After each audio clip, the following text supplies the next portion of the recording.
I'm Sharon Matusik. I'm the Dean here at the Leeds School of Business, and I'm thrilled to be moderating this panel in particular. The success of women in business is something we care a lot about at the Leeds School.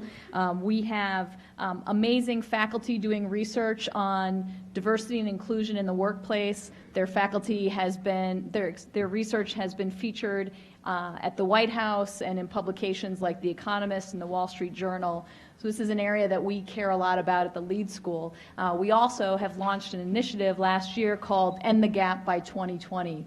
And what we're trying to do at the business school is get our female population to be 50% across all of our programs, because we believe that when women lead, businesses succeed. And there's lots of really terrific evidence around how when businesses have mixed gender leadership teams, they have better innovation performance and better financial performance.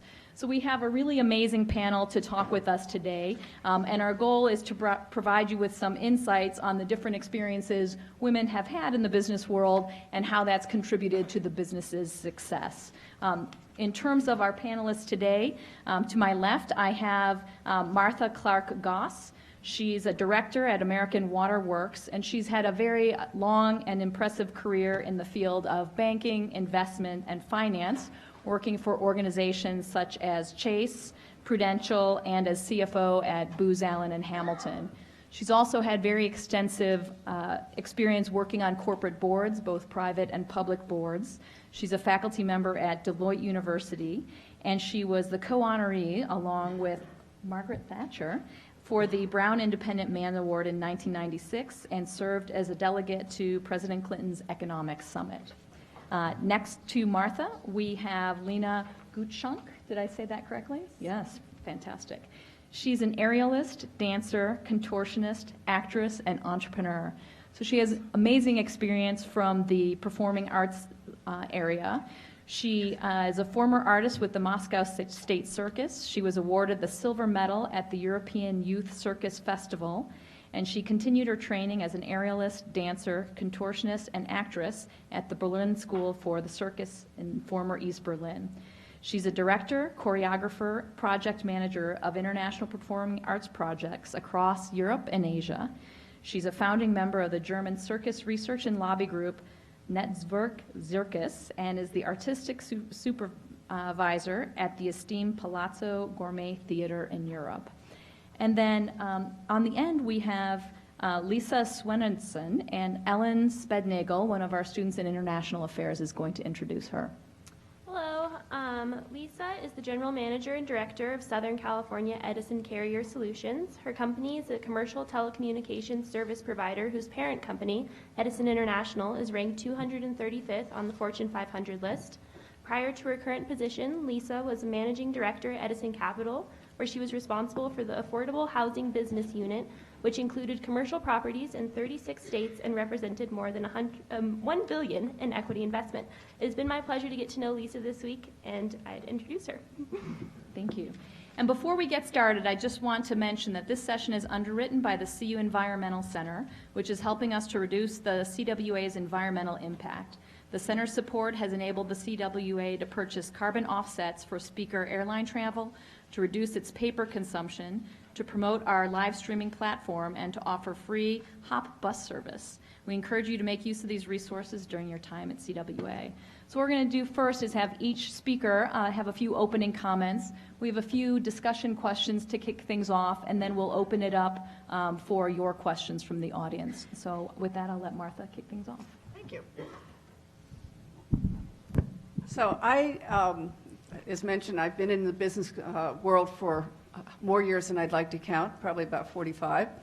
I had my first true leadership role when I became treasurer of Prudential Insurance Company at 33 years old.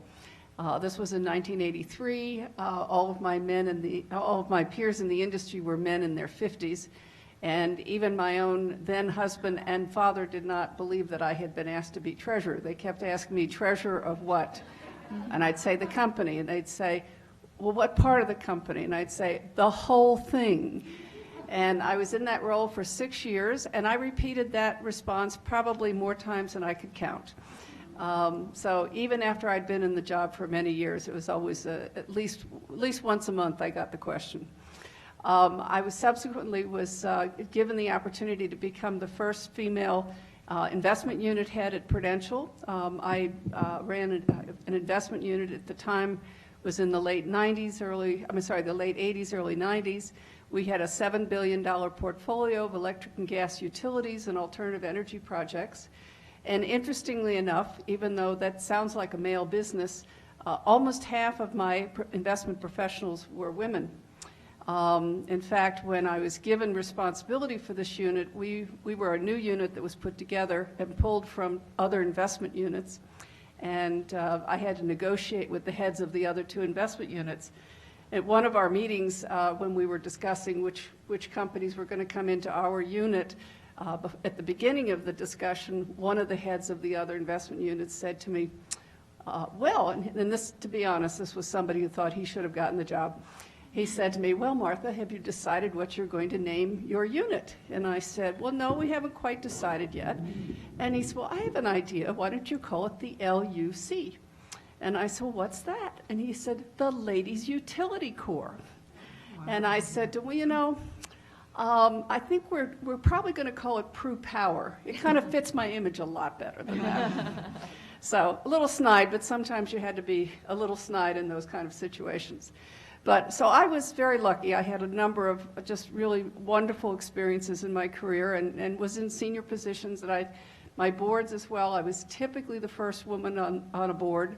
I think there's been one board where I wasn't the first woman, and I've been on about 20 boards over the last 25 years.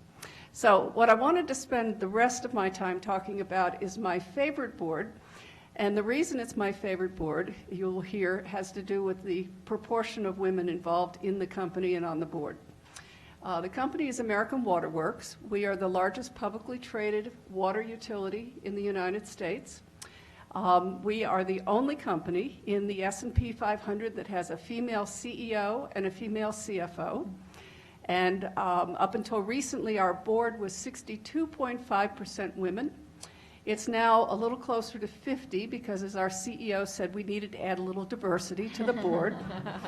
And approximately half of our senior management team are women. I don't believe there's another company in the S&P 500 that can claim any of those.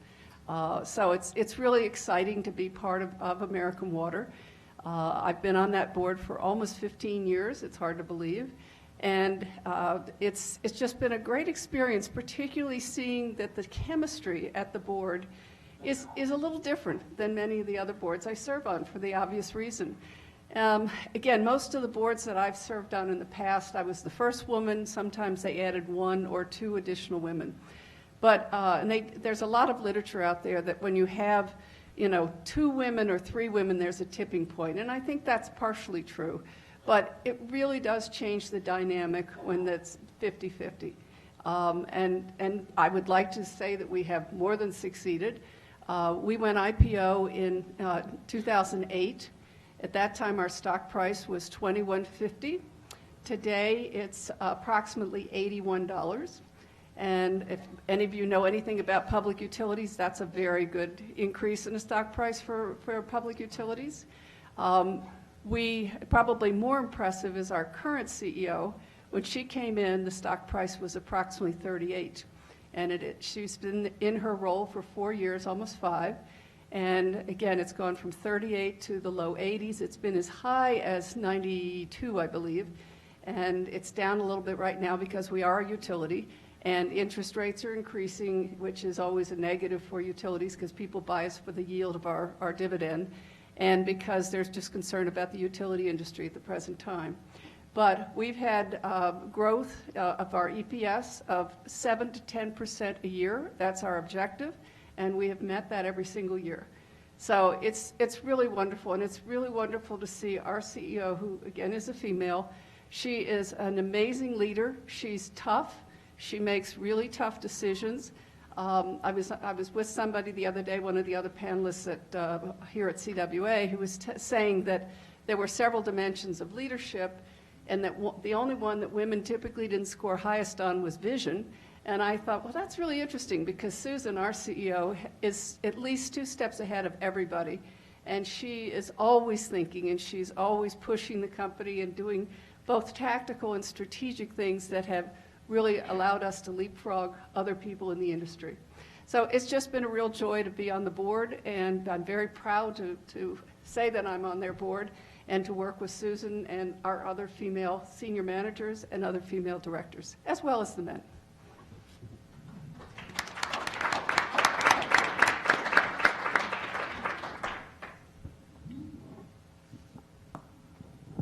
Hello. It's great to see so many young women in the audience today. I'm coming from a very different field. I'm working in the arts, and I just wanted to share a little bit of what are my leadership roles in my industry, and what is my kind of everyday life, and what are the situations that I lead in. So I'm not only working as an artist, as a performer on stage, but I'm also a circus producer. So what are the things that I do? When planning a new project, one of the first things that I do is the planning and the casting, the building the team. So bringing together the different people that I'll be working on for a show that we want to create for a theater or for a client. So I'm casting this team, usually trying to think of people that I've already worked with, that I know are good team players, that I know that I like working with. I need to find a choreographer, I need to find a musical director, I need to find a costume designer, I need to find a director, I need to find artists, acrobats, I need to find musicians sometimes. Who did I forget? Light designer, sound designer. So it's a big team of people that I'm trying to bring together for this show. One of the first steps, of course, is to explain what is the artistic vision of the show, what is the budget, and then also what are the restrictions of the operation. So we're doing a project in Japan, but we only have 3 days in the actual theater to put on a 30-minute show, and the artists are coming from 3 different continents. We have a production in France, we have a production in Montreal, Canada, and we have a local team in Japan that already starts. So that is usually my first step of bringing the team together and trying to make everyone responsible for it and trying to find solutions for the restrictions together so that everybody in this team feels ownership over the project as well. Next steps would be production and creation. That means bringing all of these different teams together, being in the same place or being at different places at the same time, and trying to make a show. And then the last part is usually operations, keeping the show running, making sure that no one gets hurt, not too many fights, and to react to changes when changes need to be done. I wanted to talk a little bit about what sometimes the issues are that I'm dealing with and that I'm trying to solve in these different steps. I was talking already about how to build the team, and I think that's one of my most important things, how to bring the team together, but then also already during the creation. Because I work with so many creative people, I usually face that we make a show together, but the costume designer thinks that the most important thing in the show are the costumes. The music designer thinks the most important thing is the music. The director, of course, thinks, the most important thing is the scenes that we put together. The artists think that most important is their rehearsal time, so that they can be safe and shine on stage. So it's managing these, all of these. It's mainly emotions, actually, trying to manage that. And what I'm doing is I try to make everyone excited about what the other people bring to the project. So I'm trying to have a director that is excited about a choreographer coming in and making their scenes not only make sense from a playful, from like the scene point of view, but also make it look good with the entire team and with the artist. To make a costume designer excited about a musical director that, together with the music, these costumes will actually look what you imagine them to look like on stage. So that is one of the main parts that I'm trying to give everyone a responsibility, but also see what the other people bring to the same project. During creations, we have very unstable schedules because we're changing the show every single day. So the schedules are very unstable, but we always have a very fixed deadline that can never be changed because it's premiere and we've already sold tickets. So another very important thing for me is communication, to make sure that everybody who's working on the team always knows where we are in the project. Are we still working on this scene, or did we already kick it out of the show? I don't want a costume designer who's in their studio still making that one costume for a scene that actually this morning got cut. So it's all of these frustrations that could come up if not everybody is informed of what's going on. So communications is, I think, one of my key things that I'm thinking about when working with these kind of teams. During the show run, once the premiere is done, I mainly deal with the artists and everybody who's still responsible for the everyday show run. So most of the time, the creators, the directors, the costume designers have left, but we have still the show operators, the light sound people, we have all of the artists, we have the stage manager, etc., etc. And I'm kind of approaching it in the same way that I do with building the teams, whereas I'm hoping that everybody feels ownership over the show. So I feel me as a leader, I'm doing a good job if everybody wants to make the show better every single day. And I'm doing a really bad job if I'm the only one trying to fix the show and everybody else is just constantly complaining about we have more and more rehearsals that are unpaid rehearsals. So what I try to do is really make everyone feel a part of the show and know that they can give creative input into where they think that the show could be better, give them ownership over their ideas, make them feel that their ideas are heard. And at the same time, I'm trying to give them responsibility in the sense that I have dealt with a lot of artists that are frustrated because they don't like this scene, or they think that they don't look good in this scene, or they think that the light in this particular act does not serve what the show should need. And what I usually try to do is I'm asking people not to complain, but I'm asking them what they think the solution to this problem is. And that already sometimes switches a little bit for them to understand, to go into the perspective of, okay, I'm trying to find a solution for this. I'm trying to make them think about, okay, what does that indicate? Who do we need for rehearsals for this? Is it really worth trying to make this change or not? And just to give them the ownership over this part.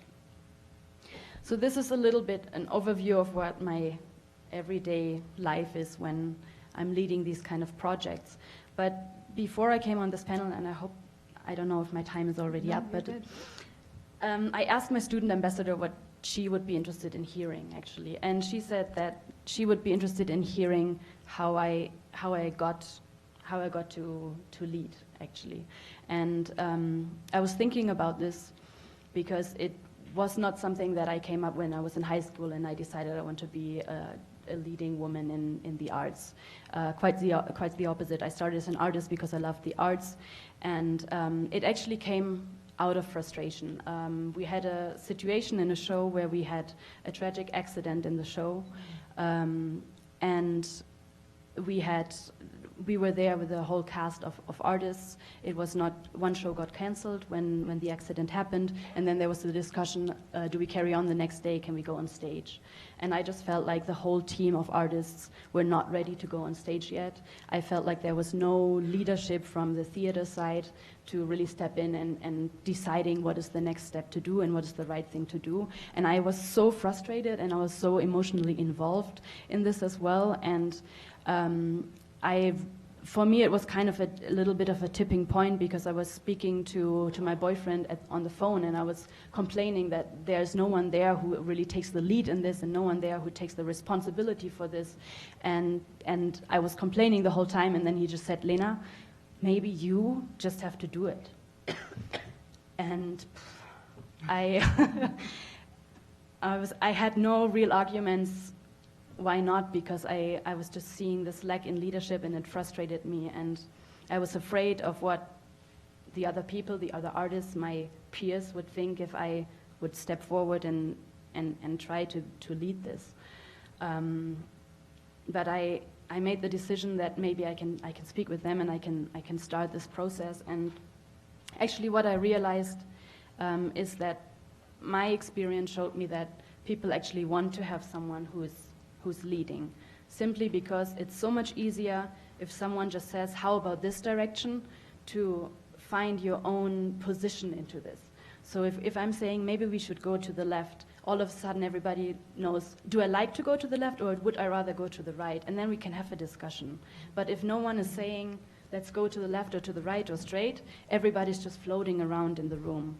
So for me, this was really a tipping point of, okay, maybe I could be this person, and maybe there's people who would support me in doing that and would be willing to follow or to challenge me as well at the same time. I know I think I've already talked for a long time, but I just wanted to close with two little more things, because that was only the ignite little bit for me to start thinking about leadership. The next two steps that I had was learning from others. I seeked out to learn a lot about show business and how shows are done. And I didn't really just wanted to see it from the artist point of view. I wanted to understand, how does marketing work? I went to talk to marketing directors of the theaters that I worked with to understand, how do they market circus shows? I went to talk to salespeople. How do you sell tickets? How do you make ticket prices? I went to talk to light designers. I wanted to understand what their view on the show is that they see every single day. I went to talk to directors, all kinds of people in different organizations, just to learn their perspectives, because one thing I learned is important in leadership is that you always have to solve a problem with all kinds of people, and they all have different perspectives on that problem. And you can't just look at one problem and solve it from your perspective, but you always have to keep everyone else in mind. So I learned a lot from these people. And the last step for me was to find coaches and mentors. And that came from just seeking out and asking and learning from other people that I started to find people who would want to support me in learning more and giving me responsibility. And I had two people in my life that really helped me with this. One was my boyfriend, who was running a business that he knew that he would not be able to run full time anymore, so he needed someone to step in, which was very fortunate for me, because I learned a lot of leadership and project management skills from him. And the other one was a woman in a theater that I'm working with since 7 years now, who was the new artistic director, and who I had really interesting conversations with, because and I'm stealing this from you, Lisa, I think, because you mentioned it in your mentorship panel just this morning. We had what did you say? I need to look it up. I think you said something like we cared about the same things. Values, common values. We had common values, and we cared about the same things in the show. So she was someone who started to listen to my perspectives and to started to give me a lot more responsibility, which I'm super grateful of. But this is just like the overall view of like finding the spark of why you would want to be leading, learning from other people, and then seeking out and finding coaches and mentors that can help you get more responsibility or help you get into positions where you get the chance to lead. Thank you.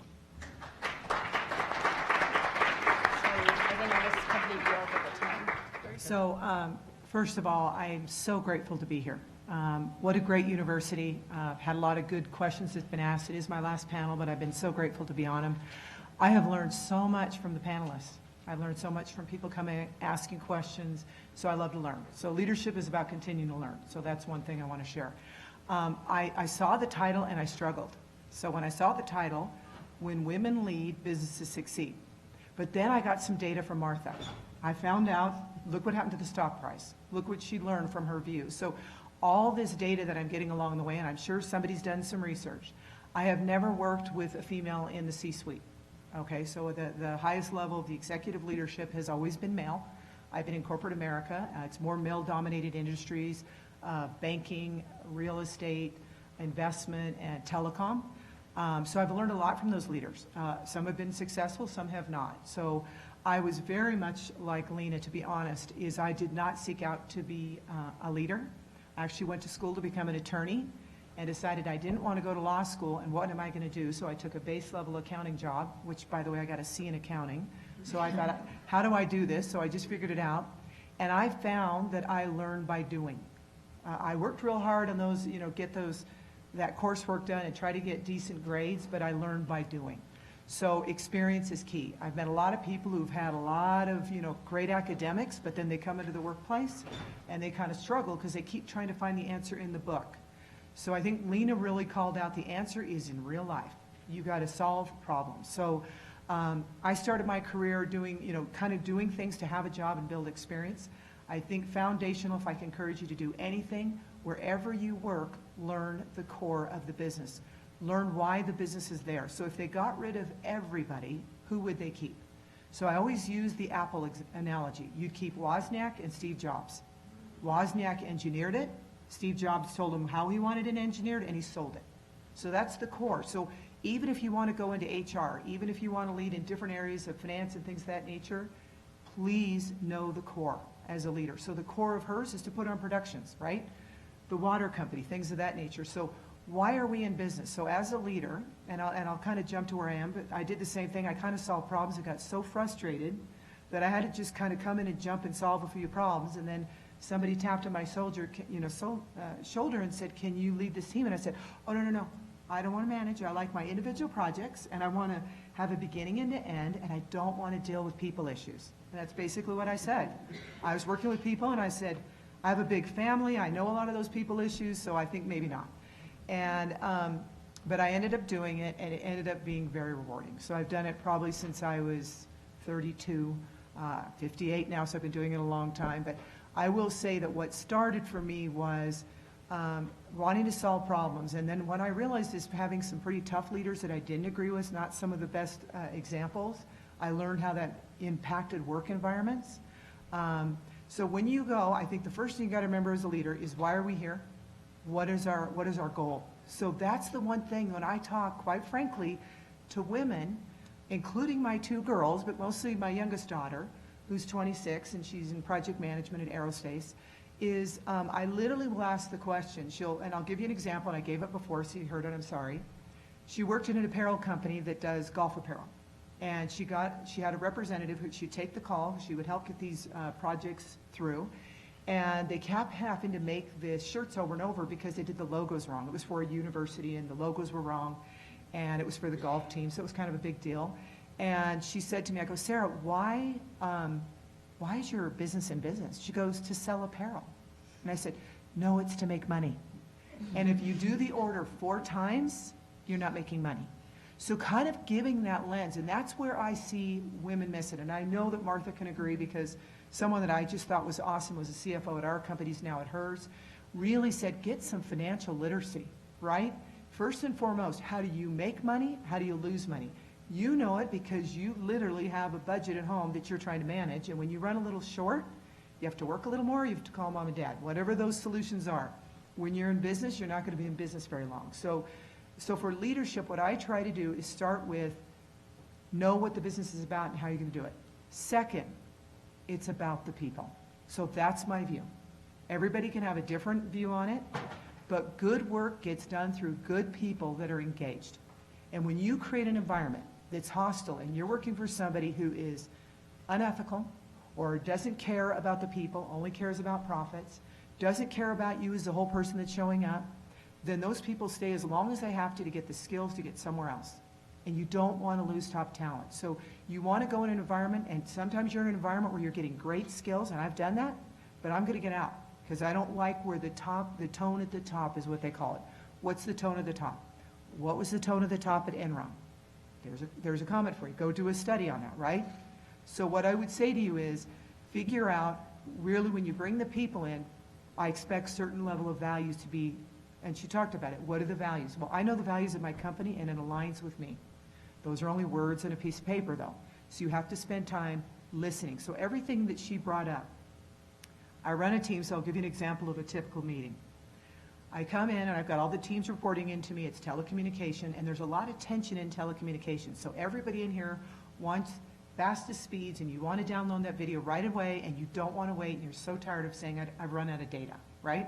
So what my company is an infrastructure company. We have fiber optic cables throughout the LA Metro. We have antennas up on our towers. So I manage a commercial business that really moves a lot of the traffic for the carriers. So when someone comes in and they want us to pull fiber to towers so that you can get as much data on those cell phones as you'd like, as soon as you want it, we have a customer on the other side that says, get it done quick. We need that tower right away. Well, I'm building in the LA Metro, so if anybody feels comfortable about your streets being ripped up and parking control and field crews out there, you don't like it. So it's complicated to build, it takes time. So a sales guy will say, we can do that and we'll get it to you quick. Then I bring it in, the engineer said, no way, you don't have enough data, this is a terrible project. You guys don't know what you're talking about on the front line, so then all of a sudden the engineers are freaking out. And then the pricing guys are going, I need it, I have to price right away. Then we've got to do contracts. So everything you talk about, everybody has a different view and it's everybody else's fault. So that's the bottom line. So as a leader, you have to pull them in and be able to listen and confront the brutal facts, which comes from good to great. You've got to lean into those conversations. So as a leader, if you go hide in there and just hope that they could fight it out, you've created a pretty hostile work environment. You've gotten people very frustrated. So just as she said, the show has to go on. There was a tragic injury. What can I do? She said, okay, what do you need to do? You go to left, you want to go right. What are the things you need to do? So those are some of the things that I would say as a leader. Get to know your people, but also we all show up differently. We all run into personal issues.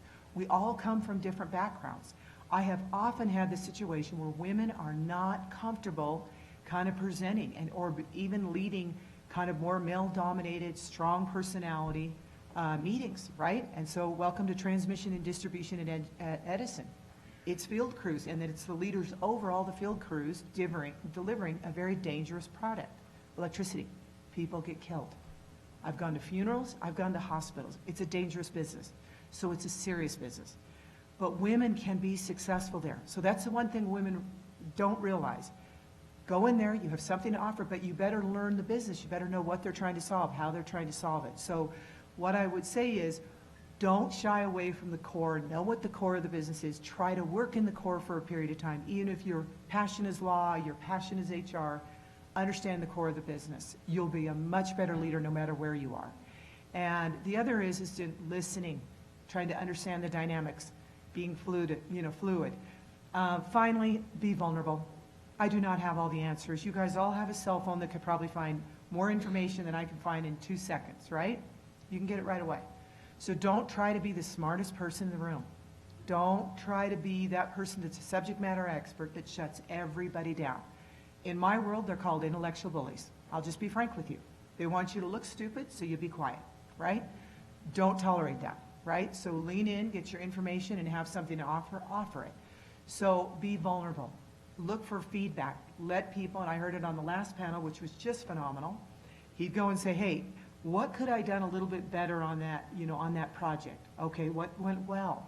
Really put them in a position to give you the feedback without, them feeling bad about doing it. So, vulnerability, continue to learn. I mean, those are all the guiding principles. I think you heard quite a great deal, obviously, from the other panelists. But the key is, that's the one thing I will say when we talk about when business, when women are in leadership roles, know the core.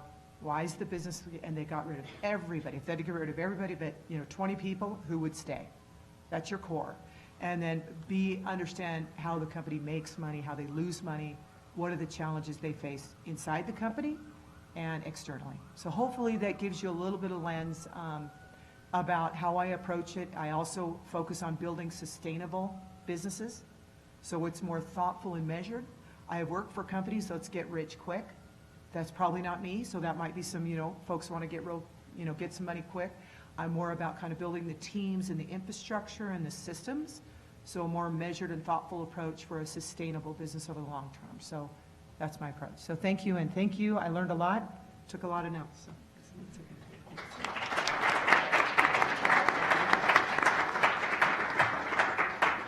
So in terms of one question to kick us off, you're all very highly successful leaders in your own field. Can you talk about one important challenge you faced as a leader and how you persevered? Wow. You all want to go first? I have so many, so Yeah, I'm just exactly. trying to sort through which one would be the best. I can go. I was over at the portfolio. I was very passionate about working in affordable housing.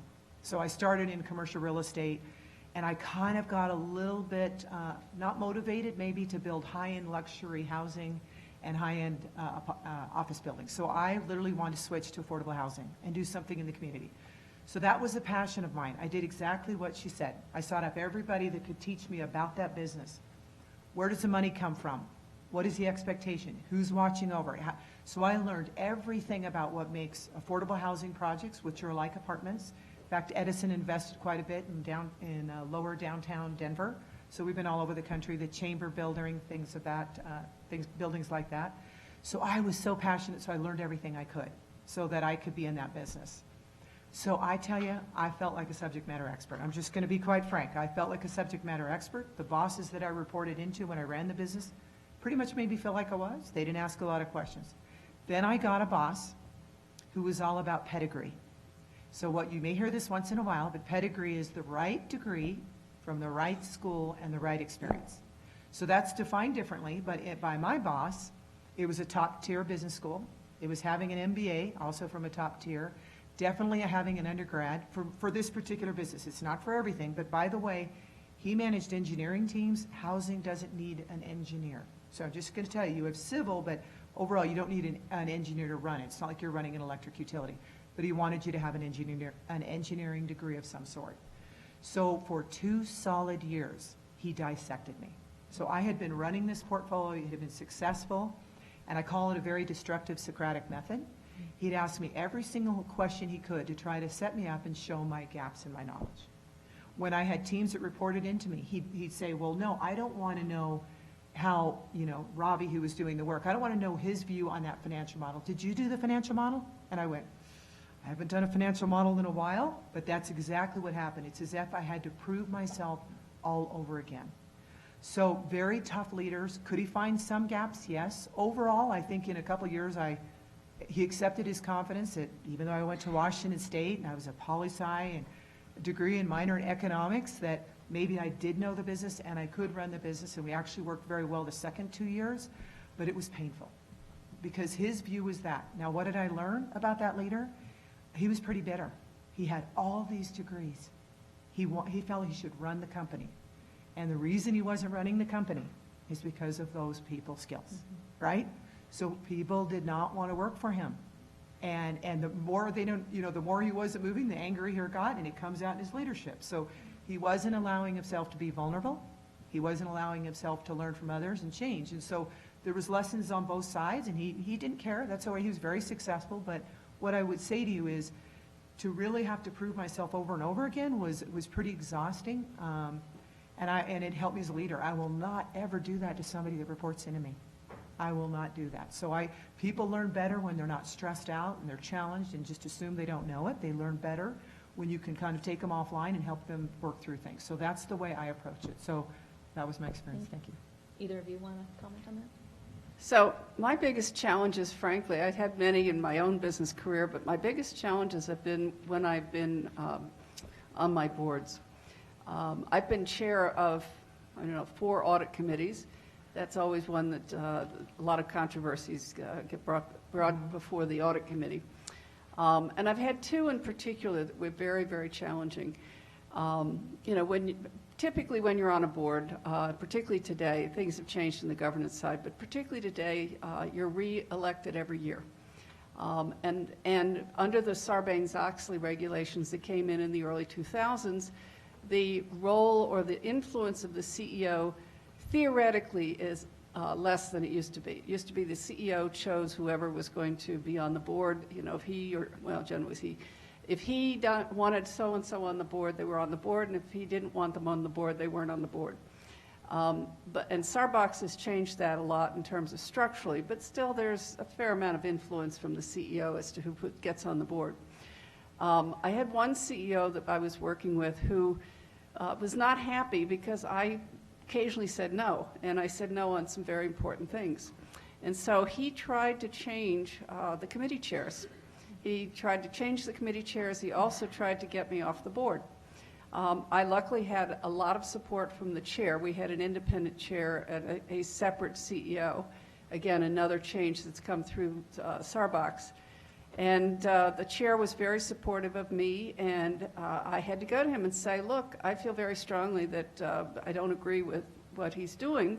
The chair said, I agree with you. He said, stick to your guns. I did, and I outlasted the CEO. I outlasted 2 CEOs who tried to fight me and try to get me off the board. But it was a matter of principle for me. You know, these were things that were, my role in the board is to do what's the right thing for the shareholders and for the other stakeholders in the company. And if you feel the CEO is overstepping his bounds or her bounds, you know, hopefully you can work it out between you and the CEO or the board and the CEO. But if you can't, you have to take a stand. And as chair of the audit committee, that's often the case. That's what your role is. Yeah, I was thinking about what kind of challenge I was facing. I think because I'm working as a freelancer, very often I'm able to just avoid situations like this, but of course that's not always the case. And I was thinking about, I think whenever I faced a situation like this, I was trying to find partners that would fight this fight with me. So for example, my business partner and my fiance, James, who's also a speaker in this conference, we do circus productions in Japan together. But these productions, he started the production company way before I came into the game, and we had new clients, and we knew that these clients wanted to speak with him about the budget, about the initial projects. They didn't really know what the artist is doing there. So my partner was the one who had the MBA. He was the one who had the first connection to the people. He was the one who was a male. But we already felt this, and instead of just saying, okay, but this cannot be right, I want to be the one leading this thing, I should be the one, we should teach them that this is wrong, and I'm just going in without you, and I'm doing the deal. We decided, you know what, maybe they're just not ready for this yet, and maybe we can do it step by step. Maybe we just go in together. Maybe you're the one talking, I'm just silent. Maybe we just have the first meeting like this. You introduce me. Maybe we have the second meeting, and you already ask my opinion on a couple of things because you say that I'm the expert on these kind of specific show-related things, for example.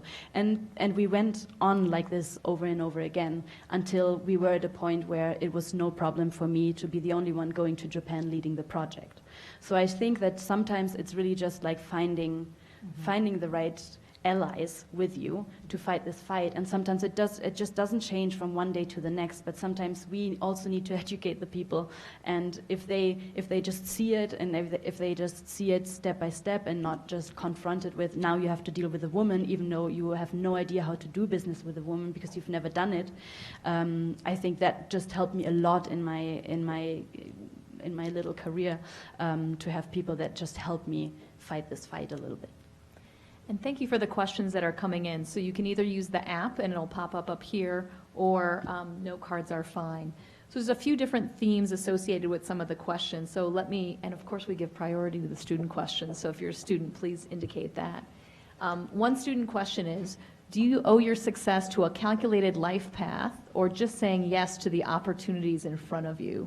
Also, do you consider luck as playing a role in your success? What was the second part? Do you consider luck as playing an important role in your success? Absolutely. Great question. I always love it when you're going through an interview and they say, "And so where do you expect to be in 5 or 10 years?" That's a great question, but it really is not a very useful question.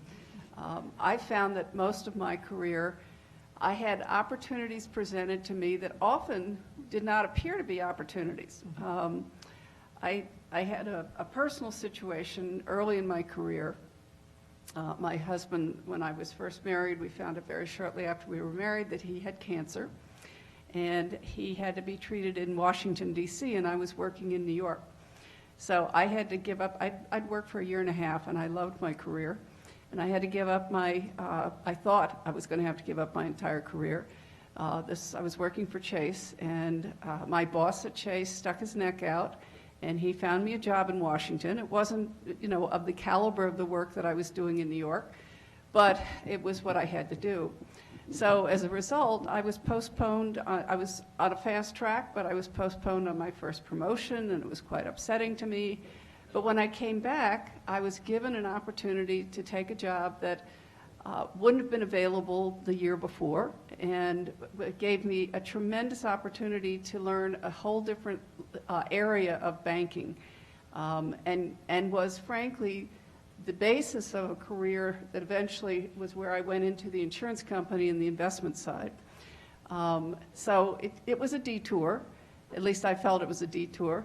I then had an opportunity to take I was recruited by a headhunter to take a really very powerful job. I had a 30 or 40% increase in compensation, but I was also looking at going to business school. And so I said to the headhunter, I said, I just got accepted to business school. Should I go to business school or should I take this job? And I give her a lot of credit. She said, because she was going to get a big commission, she said, I think you ought to go to business school. This was back in 1976, and there weren't too many women going to business school in those days. And I went to Harvard, and there were very few women going to Harvard at that point. So again, it was sort of another detour that I hadn't planned, but it kind of was the right fit. The biggest one of those was when I eventually went to Prudential. I went back to Chase after business school, but then I was recruited to go to Prudential. And in those days, bankers looked down on insurance companies. And all of my friends at Prudential or at Chase, including my boss, said, "You're going to work for an insurance company? Are you kidding?" And I got all sorts of flack about that. That was the best career decision I ever made. And once I was at Pru for about 1.5 years, they asked me to become treasurer. And as I say, that really propelled my career. And at the time when I was asked to be treasurer, the treasurer's job at Prudential was considered a backwater. And I really debated it. It was like a glorified cash management job. And it was like, is this what I really want to do with my job or with my career? But because I liked my boss, or the fellow who offered me the opportunity, I said, what the heck, I'll give it a try. And as a result, I was able to get involved. It was a real pivot point for Prudential in terms of the way they financed their operations. And as a result, I was involved in several hundreds of millions of dollars of Eurobond financing at a time when that was just really getting to be what insurance companies were doing. I was promoted twice in the job. My compensation tripled in 6 years, and it was probably the best career decision I ever made. But it was a totally serendipitous and rather risky decision. But I knew what I was good at, and I think that's what it comes down to. You have to know what you're good at, and if you think you're good at something, and you think this is a good opportunity, and you see something that other people don't see, it's probably worth the risk. And I'm a risk taker. I know that. I've always been a risk taker.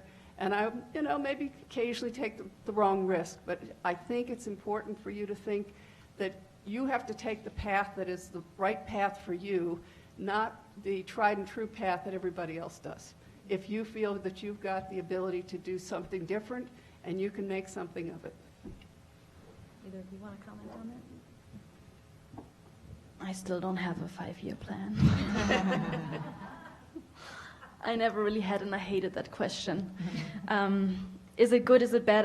I don't really know. I mean, there's both sides to it. I'm absolutely up for say yes to when you see opportunities, but they don't just come. Like you also have to be open and look for them. And that for me worked when I know what I'm interested in. I know what I want to learn, and I think that life is kind of constant learning. There's always something else that you haven't discovered yet and that is interesting to you. Then go out there, seek people that know something about it and ask them what you can learn from them, and maybe they have something that you can be of help to them. Maybe they have a project where they just need someone to be there, and you can watch them and you can learn from them. Not having a plan, though, sometimes also it definitely forces you to sometimes stop and think about where you want to go and what you want to do and where your values are, what you what you want to do, what you're interested in. I think I'm sometimes wishing I had a plan, because there's times, of course, in my life where I'm like, I feel lost because I don't really know what the next step is. And then I can listen and maybe find something that I'm interested in. But sometimes it takes sometimes time to also find what you're interested in, or what's the next thing that's kind of grabbing you, and where you wanna go next. So I think if you have the plan and you know roughly where you want to go, that can help you to overcome these moments where you don't know what this next step should be for you, and you can just follow that, but still make sure that you stop and listen sometimes to see, oh, maybe I should change my 5-year plan. So, as I said, when I was 8 years old, I thought I wanted to be an attorney. So I kind of went through college with that. So when I graduated, I needed to have a job. It wasn't calculated. It was like, where could I get a job? I'd worked at a law firm as a file clerk and had an opportunity to go in and work with the in-house CPA, really as an accounting clerk. But I actually had a crazy opportunity to work on an accounting patent. So what happened was, it was a patent case where someone had invented Streskin panel and was being cheated out of royalties. So it was an accounting patent case. So it was rather fascinating. I ended up just entering data and looking at invoices, but getting to work around attorneys, which is when I decided, I thought the law was great, but I thought for me it was a little too narrow. I liked the wider view of the whole business, so I changed paths. So what I would say is, I kind of went down this path of saying, here's the job I'm doing today, do it well, because I need to get a paycheck and I need to get a decent review and I don't want to get fired, right? So those are kind of some of the things you just do practically. But as you go along, you need to go out there and think about building skills, experience, and figuring out the way the world works. And then at the same time, you start to get introduced to industries. One of the things that I think kind of surprises me sometimes is someone just thought, I just want to only be in IT, or I just want to only do HR, or I only want to work in this specific industry. But life happens. And as we can see, things are going to change at a rapid pace. So staying in, kind of looking at what's going on in the world. This is a great conference. It's good to see students here at these meetings. Kind of getting a sense of what's going on in the world, what's the future of work, where are my aptitudes, where are my skill sets, and then build on those. And then, yes, luck plays a part. So I have 2 things that were very lucky, and they're very tough. It was the real estate crisis in the 1990s, and then again, it was the energy crisis in early 2000 in California. So both of those led to a path where I got some amazing work that I got to do at Kenneth Leventhal. And we worked all over the world. I did not work on the Trump engagement, but we had top partners working on that engagement, and I have mixed feelings about them helping him get where he is today. But anyway, you can all have your feelings there, but the bottom line is that was a very big engagement. But we work with all the real estate companies. That happened by luck, which a lot of people considered a lot of bad luck, but I got all this good experience. So when you see the problems that are surfacing around you, can you help solve them, learn about them, and find your way through? The next thing you have is experience. You're sitting in an interview and you could say, here's what happened. I didn't plan this, but I landed in this. And we as leaders look for people that leaned into those problems, that looked and really jumped in and learned something they weren't comfortable with. So you look for people that are resilient, work through adversity, not afraid to learn new stuff, always thinking about how to add value, and obviously have good values. So you can't get that unless those situations provide it, or you're kind of looking for it. And so the other was the energy crisis, when everything changed, and I ended up taking over that portfolio of $1 billion of investment in affordable housing. So I went into the leadership role there during that change. So those are the kind of things that, yes, some of it's luck, some of it's right timing, but my favorite movie is Hidden Figures around this. Be ready. So when the timing presents itself, when they're having issues and they need someone to come in and actually do the numbers, right? She was ready. The same as they were ready when the machines came in of how to run the machines. There are so many good examples. I really have not seen a book or a movie that gave better examples about building your skills, being ready, and changing. So you might have been a computer before, where you were computing, but that went to a machine. What are we looking at today? A lot of things going to machines. So what do we want to think about? So those are the things I would say on your journey, the experiences, the skills, but keep learning and keeping a wider lens on it. So We have a couple of questions along the theme of What specific skills or values does a woman leader bring to the job that makes her company more successful? Well, I think that, again, I'll use our CEO at American Water. She's a great example. Brilliant woman. She's a nuclear engineer by background. She's had a tremendously successful career before she ever came to American Water. But the thing that I respect most about her is that she's asked questions, she pushes people, she challenges them, but she keeps her ego in check. And that is such a huge issue. And I think the women leaders that I've had experience with, I mean, you have to have some sort of ego to be a CEO, trust me, because you wouldn't survive if you didn't have one. But I think the women CEOs that I've either worked with or know or have had experience with have an ability to keep their ego in check and still lead. And it allows them to be much more open to hearing other people's ideas and incorporating them and complimenting and giving people credit for their ideas. And as a result, the people who work for them just love it because they're given credit. They can challenge the leader, but the leader is not intimidated by being challenged. And in many cases, again, the ones that I know are pretty good at saying, "Oh, okay, I hadn't thought about it that way. Let's try that." And I think that's a huge lesson for any leader, male or female. But I think that's probably the biggest thing that I've seen in successful female leaders.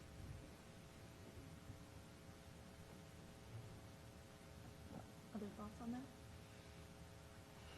I had exactly the same thought, actually, because for me, leadership is kind of the opposite of someone being egoistic.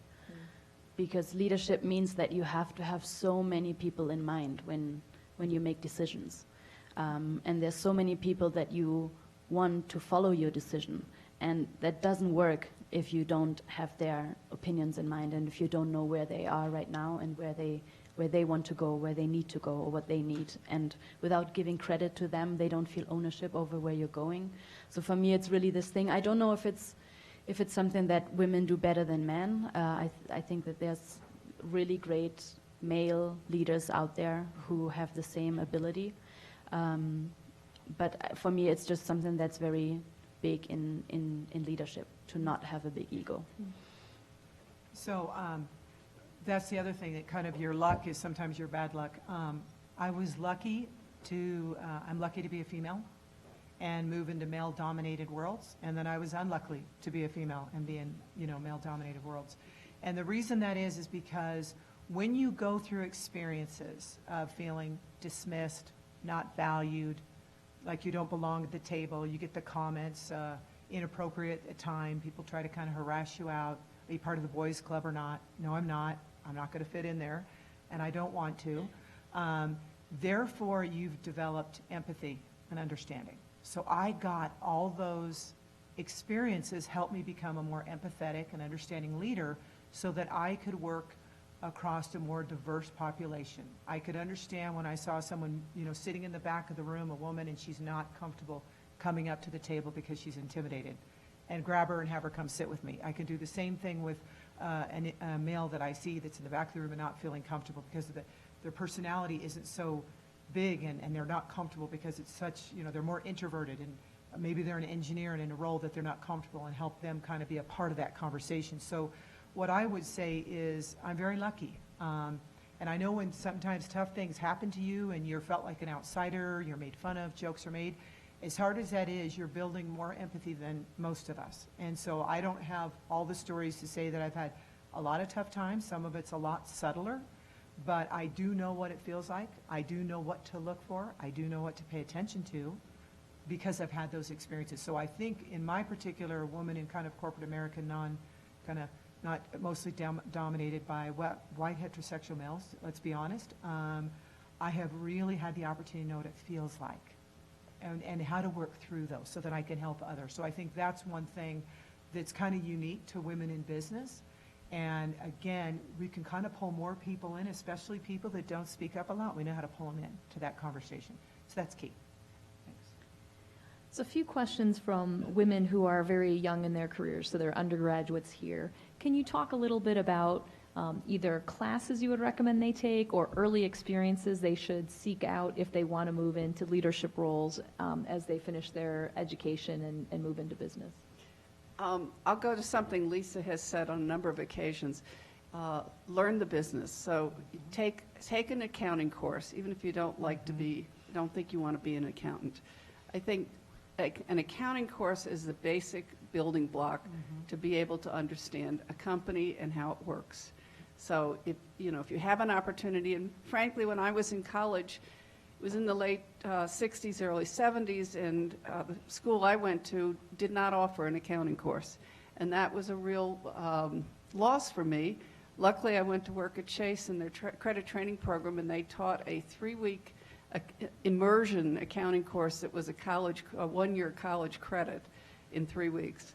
And I was so glad to have that opportunity. So the earlier you have the opportunity to take an accounting course and to understand the basics of the business and how the balance sheet and the income statement, cash flow statements all work together, the better off you're going to be. And then you can take it from there. I think there are lots of other courses that you could take, corporate finance or HR administration or whatever, but a basic accounting course is probably the best building block you can have if you're serious about being in business.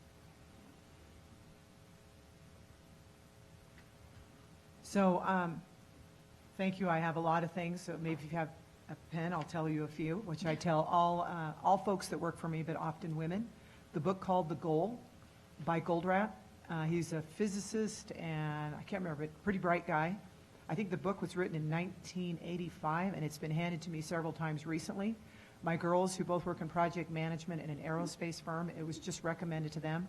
Mind you, I told all my kids to read it 5 years ago, but when somebody else tells them, then they're going to read it. So The Goal is great. It's how businesses run, how they make money, and how they fail. So it kind of gets into all that. The other is Khan Academy is great, and it's Khan. If you haven't heard of it, you will find finance, you'll find accounting.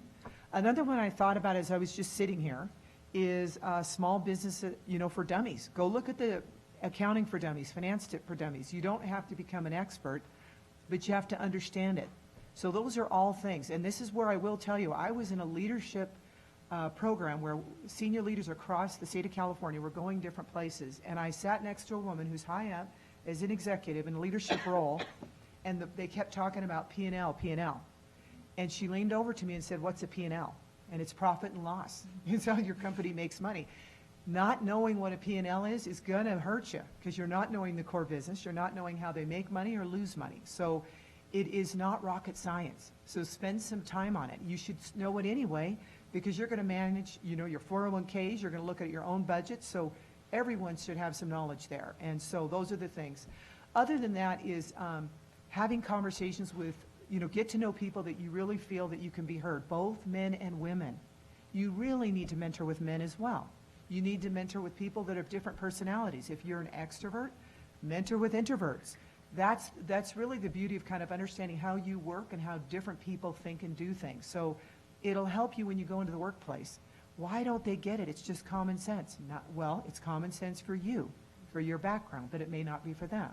There's cultural differences. So I would just simply say have those conversations. Your friends, your family, and if you're in workplaces now, you see it all. You see those differences. So there's just a lot of opportunity, but I would say I'd read The Goal, following up, kind of learning more about accounting and how businesses make money and lose it. I also think the Steve Jobs book is good. I'm not a fan of his leadership, but it kind of tells you how he built a company, how he got fired from his company. So, it's everything. So why he failed as a leader, and then how he came back as a leader. So it's actually pretty good on leadership and business and all the things I talked to before. So those are the couple. I would just want to add, because I know that some universities offer leadership programs. My partner James has had a great experience with that. But if your university does not offer these kind of things, and I never went to college actually myself, but there's lots of online courses out there on different kind of businesses. I had to laugh a little bit when you mentioned accounting, because it was one of the first courses that I took when I wanted to learn about business. One of the platforms is Coursera.org. They that's have cool. lots of How do you spell that? it's Coursera.org. They have Yes. actually professors from leading universities giving online courses that you can learn. There's also courses about leadership in there. I'm not recalling the title right now, but if you search for leadership, you'll find them there. And there are programs that not only give you videos that teach you things about it, but they also give you the opportunity to connect with peers, with other people that are also taking the course. You have, you're assigned to certain tasks that you then exchange with other people from around the world. So it's a really great opportunity to learn about leadership and to learn about business skills with other people from really different places in the world. Early in your careers, how did you deal with ageism in the workplace? And today, how do you deal with sexism in the workplace? The first part? Early in your career, did you have to deal with age discrimination, meaning you seemed young and inexperienced in the workplace, and today do you experience sexism in the workplace? I'm chuckling because I dealt with sexism first and then ageism. I guess it works on both ends, right? I guess it works on both ends. I mean, I'm at a point that typically people don't get invited on boards after about 63 years old, and I am 69. So ageism is definitely an issue. And it's an issue, what I've discovered, it's an issue with publicly held companies. I have had other invitations subsequent to that for privately held companies. And in fact, it's worked out fine because I have really good experience in publicly traded companies that the private companies really appreciate, and they don't have as much problem with ageism. The sexism part, my favorite story on that front was my first job at Chase. There, we discovered it was a training program, and it was a wonderful training program. But we discovered that there was a fellow from my college, the same college I'd gone to, who had a lower grade point average than I did, and he didn't do as well in the training program. And then there was a woman who went to a college that was comparable to a male college that another colleague of ours had gone to. Same thing. She had done much better in the credit course. She had better grades in college, et cetera. And we all compared salaries, which of course in those days was completely not approved of. And so we decided, the four of us, that we were going to go to the HR department and say, you know, what's the deal here? Now, the difference was only $500, but we were making $9,000 a year, and $500 was a lot of money. So we went to the HR department. We thought we were really smart doing this. And they said, the head of HR met with us, and he said, well, the difference is, in the case of my situation and my compatriot, he played sports. And I said, really? And in the case of the other woman and her counterpart, well, so the male had submitted his dissertation from college. And she said, well, I would have submitted mine. I have one too. Do you want me to submit it? No, I don't really want to see that. So they refused to do anything at that point. But the next time we had our, and again, because it was a training class, we were kind of in lockstep. The next time they did raises for everybody, we all got evened out. So they wouldn't acknowledge it, but they did make up within 6 months. They kind of made it up. And subsequent to that, they did not differentiate unless there was a difference between being an undergraduate or an MBA coming into the program. And that makes sense, because obviously an MBA has a much greater knowledge and experience of the business world than those of us who came in as liberal arts majors. But that was probably the biggest one. The second one was that in the same training program, I had a boss who was very excited about, he said, you know, would you like to be a division leader in the credit department, meaning a management job and also training? And I said, oh yeah, I would love to do that. And he came back to me a week later and he said, I have to rescind this offer because we're afraid that there are some men in the program who couldn't work for you. And I said, you've got to be kidding me. That's their problem. But I did not get promoted to that job. Subsequently, I got promoted to a better job, but This is back in the 70s. This is 1971, 72, and there certainly was a lot more of it, and it was more overt. I am not going to say that it isn't around anymore. It's still around, but it's much more subtle. Lena, do you have any comments on that? Sexism and ageism. I think I'll just give one example. I was working at my prior company, and I was trying to get something out of accounts payable, and there was this young lady, she was probably 21 years old, she was in college, and she worked as an accounts payable. And I kept sending her an email, and I'd leave a voicemail trying to figure out if we paid this company, and she'd never respond, and I got so annoyed. And finally somebody said, I am her. So there's instant messaging and this tool that you can use. And I said, that is just messing around at work.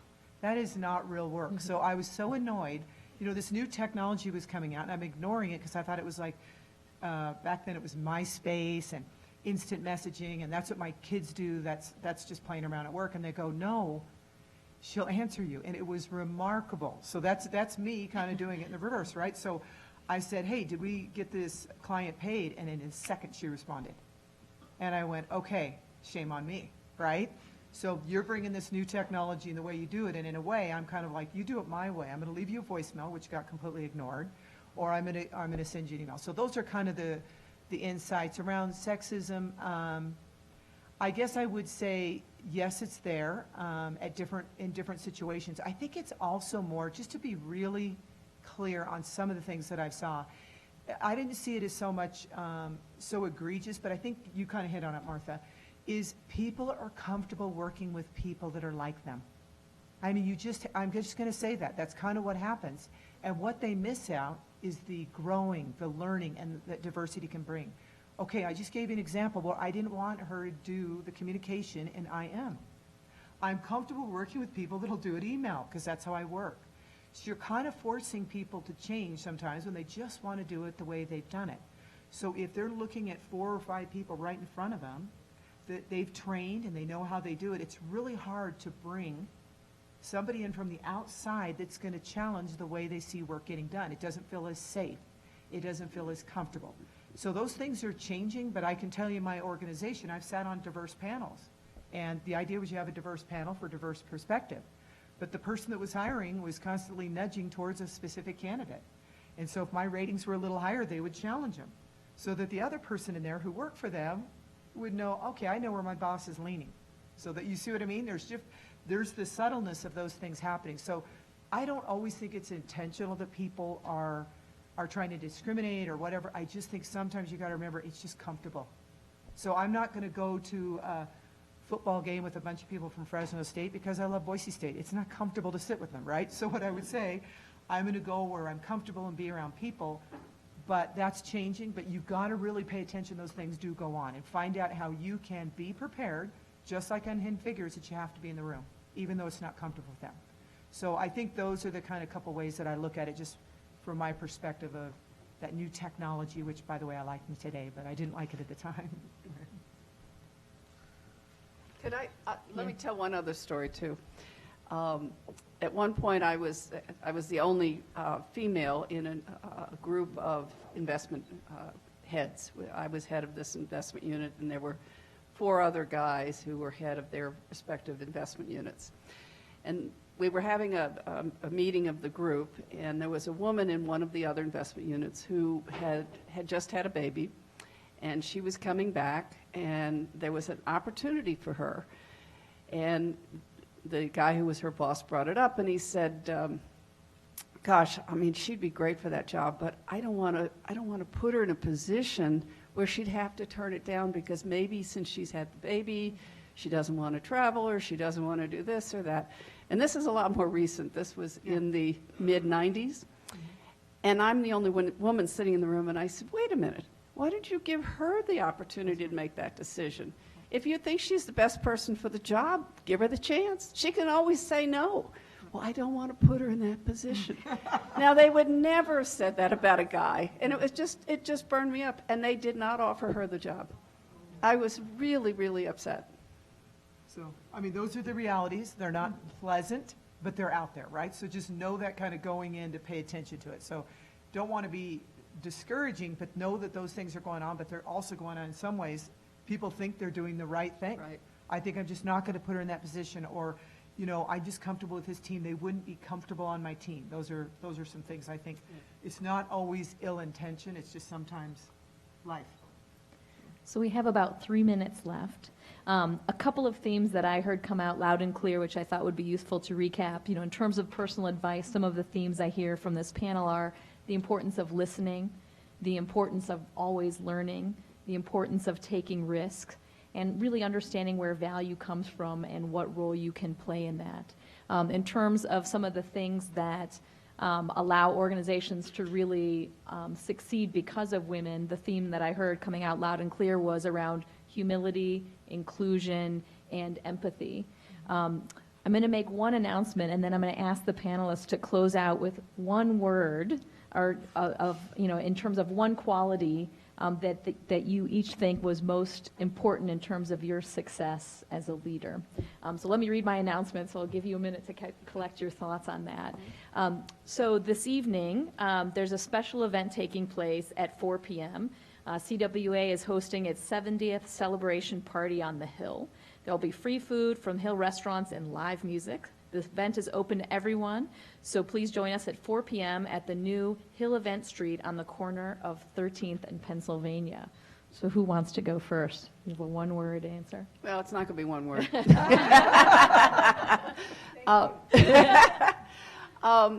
I would say it's lifelong learning and always being open to new ideas, new technologies, and new people.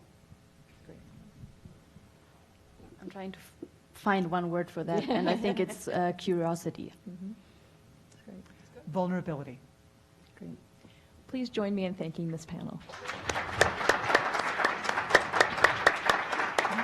Thank you. It was so good being on all these panels. Yeah, it was great. Thank you.